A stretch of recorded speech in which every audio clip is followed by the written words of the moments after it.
حضرت امیر ملت پیر سید جماعت علی شاہ رحمۃ اللہ تعالی علیہ، آپ سرکار نے مدینہ پاک کے اندر آپ کا ایک غلام تھا، جب کھانا پکنے لگا گوشت دھو کر صاف کر کے آپ کے خادم نے رکھا، مدینہ منورہ کی گلی کا ایک کتا آیا، اس نے گوشت کی طرف آگے بڑھ کر اس کو منہ لگانا چاہا، اس مرید کی نظر پڑ گئی، اس نے پتھر اٹھا کے مارا، مدینہ پاک کے کتے کے پاؤں پہ لگا، پاؤں زخمی ہو گیا۔ حضرت امیر ملت رحمت اللہ تعالی علیہ آپ کی نظر پڑ گئی، آپ رو پڑے، اس کتے کے پیچھے دوڑے اور جا کر اس کو پکڑ کر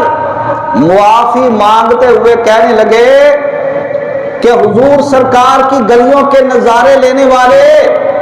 میرے غلام کو تیری نسبت کا، تیرے مقام کا پتہ نہیں تھا، خدا کے لیے مجھے معاف کر دینا، حضور کی بارگاہ میں جا کے شکایت نہ کر دینا۔ یہ ہمارے بزرگوں کا طریقہ تھا کہ جو مدینہ منورہ کے کتوں کے ساتھ بھی اتنی محبت کیا کرتے تھے، اور یہ نسبت ان کو کس واسطے ملی، یہ شان اور یہ مقام ان کتوں کو اس واسطے دیا گیا، اس واسطے ملا کہ وہ کوئی عام کتے نہیں، دنیا کے کسی اور خطے کا کتا ہو تو ہر بندہ اٹھا کر پتھر مار دیتا ہے، مگر خدا کی قسم جو کتا مدینہ منورہ کی گلی کا رہنے والا ہو اس کو کوئی پتھر نہیں مارتا، اس کو دیکھ دیکھ کے بندہ مومن دیکھ دیکھ کے رشک کرتا ہے، کاش کہ رب تعالیٰ نے مجھ کو اس مدینہ پاک کی گلی کا کتا ہی بنا دیا ہوگا۔ اعظم چشتی نے اسی واسطے لکھا،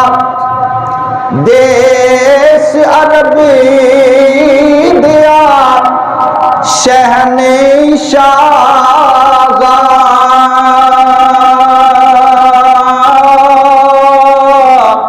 تیرا وسدار ربے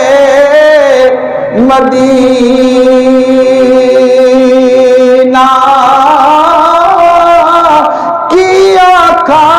کسی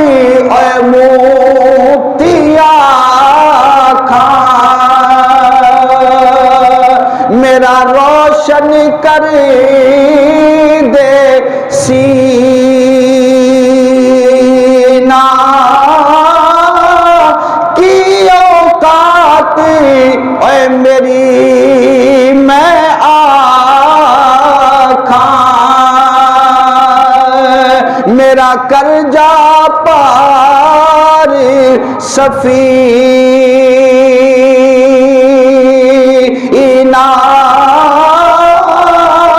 تے جبرائیل جے تیرے بردے اے تھے اعظم کون کمی